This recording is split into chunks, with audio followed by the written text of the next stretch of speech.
Rod Ferguson, it's my privilege and my pleasure to say I'm interviewing you today. Welcome to the Miller Report. Thank you very much. Happy to be here. I knew you would be happy to be here because I know that you've seen my show. I have. And I know that you know how much of a fan of Gears of War. Do you know my catchphrase for Gears of War? No, I actually don't know your It's catchphrase. a real game for real men about a real war with real guns. Actually, that's the award I have up in my office. Exactly, we gave you that award. I knew you'd keep it. Yes. A lot of people said they'll throw it away. I said Rod Ferguson doesn't throw things away. He hammers it to his wall with nails.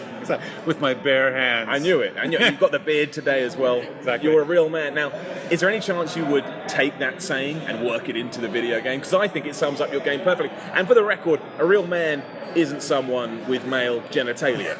I want to make that clear. A real man is like a personification. It's an ideal to live up to. So a woman can be a real man can be a real man, a child can be a real man, okay. A goat can be a real man, as long as you embody the Gears of War spirit. Okay, we could try to work with marketing, see where we can go with that. We have the goat market is untapped, so I'm sure tapping into the real man goat market would be a good thing to go This is why you're a genius. Now, turning back the clock a little bit, okay. Tell me about Gears of War, because you've been working on Gears of War for a long time. You have created the greatest game that's ever been made in the history of all games. So, I mean, what is that like for a games developer? Do you go up to other game designers and tell them, you know who I am, right? I'm Rod Ferguson.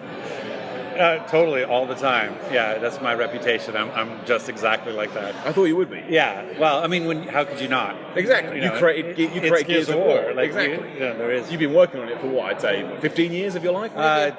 10. 10 years. Yeah, 10 years of your life, and it's still fresh. It's still exciting, and you've got a new one. You've got Gears of War 4, yes, which we're seeing today. Yes. I played it, and I thought it was one of the best experiences I've ever had with a video game. With your clothes on? With my no, either way. I mean, if I was naked, it would be 10 times as good. But there's other people here. We don't want to cause a scene. Exactly. Now, tell me about Gears of War 4, because I enjoy it. What's your intent with the game? What do you want to do with the game? What kind of it's been a while since the last Gears of War. Right. So what are you aiming to achieve?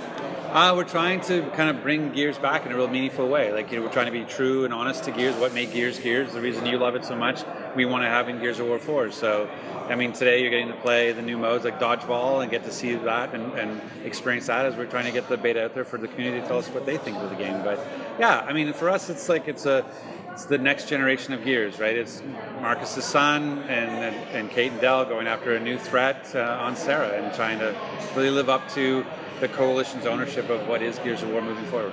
You mentioned Marcus's son. Yes. Now, I read up on He's had sex at least once. Yeah, of course, he's a real man. I read up on the internet. I don't know where you've heard of the internet. It's quite a big I'll look it up when I get back. Yeah, there's stuff. Now, there was a hint that Marcus's son had left the Phoenix family over some kind of unexplained problem or issue. Am I right in saying that? There's something. We use the word incident. Incident. There was an incident. Was the incident that he wasn't big enough? Because he's not as big as Marcus Phoenix. Was he like, son, lift more weights, do deadlifts, bench? And he went, no, Dad, I'm a runner. It's like, runner? You're no son of mine. Exactly. That's entirely now. I have to go change the story now because you've guessed it. Well, is that actually happen? He was all cardio. Exactly. And obviously Marcus Phoenix had good cardio. He did, yeah. But his main thing was weights. JD just kept skipping leg day like we all want to, and that was just an embarrassment. I knew it'd be skipping leg day. I could look at those skinny legs and I was like, there's no way Marcus Phoenix is going to enjoy that. Especially with, spoiler alert, but Dom, who was like family to him, and he was big. I imagine they went to the gym together. Yeah. So when he has a son, he needs someone to replace that. Right. And his son is not filling that role. No, he just can't spot the weights that Marcus can lift. Exactly. So that was the incident. So he sent him out of the house. Right. And then, to find his own way. Right. Now he's, JD's running half marathons. And Marcus doesn't give a shit. So do you think if this is like the start of a new trilogy, I'm not saying it is, but if it was, that the end of the trilogy could see JD as a big guy, and Marcus Phoenix comes back and says, now, that's how it ends, with tears and love and the reuniting of family. Crying over the weight rack? Yeah, totally. As they're re-racking the weights for the last time. Yeah, totally. I like it. Okay, and how are you going to introduce these new characters to players? Because obviously Marcus Phoenix and the like are iconic. Mm-hmm. I physically love Marcus Phoenix. It's not a joke. I think he's wonderful. How do you manage to... Do you have to clean off your Xbox afterwards? Sometimes. After you physically Sometimes. It's disgusting. I'm disgusted with myself. But what kind of challenge is it for you guys to ensure that legacy lives on, but you also establish a new legacy with new characters. Yeah, I mean, it's a process of discovery. I mean, one of the things that what we're doing with Gears 4, the story is we're doing it's all one night. So you start in the afternoon one day, you finish the morning the next, and so it's going through this one night, surviving this one night with these three characters is the way that we're going to introduce you to them. And so it's not going to be a lot of like, hey, let's all go and revisit their childhood. It's about how they get through this night and their relationship to each other. Interesting. I've been playing the multiplayer. That's what you've got here today. Yep. I've been playing dodgeball. Right. Now, it's not like real dodgeball. There's no. At one point, I hoped you like be hurling chainsaws at each other or something. Right. But I wasn't very good, and I got a bit upset. Now, this is always my problem with Gears of War. Is between you and I. Right. I want to be good. Right. But I'm not that good. Right. So how? Welcome to my world, by the way. Exactly. But I still play it because I love it, and it's Right. my fault. I don't blame the game. I blame me. Right. What is Gears of War 4 going to do to ensure that so I'm in the middle of the middle report, I'm not bad at the game? It's the shotguns.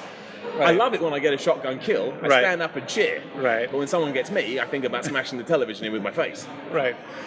There's a lot of different things. That's one of the things that's really important about for us for multiplayer for Gears 4 is to look at all sort of facets of players. We look at, we break up our players into 4 groups, the new, the social, the competitive, and the esports players, and how are we addressing all 4 of those in that? And so that's one of the things we're doing. Like when you look at co-op versus the things we talked about today, or the ability to matchmake onto a single human team against bots so people can play together, have that social interaction, but not get dominated by other human players.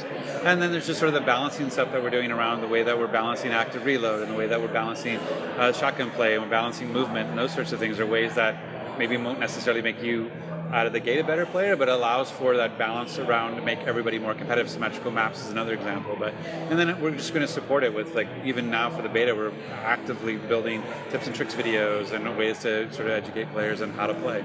I like it. It's a good idea. Rod Ferguson, I want to thank you for your time, and I'm deadly serious. In character or not, as some people would say, Gears of War 4 is a very good video game. Thank you very much. I'm glad you got to play today. Enjoy that? Then make sure you subscribe by clicking that big button that says subscribe. And then don't forget to share it with your friends, or else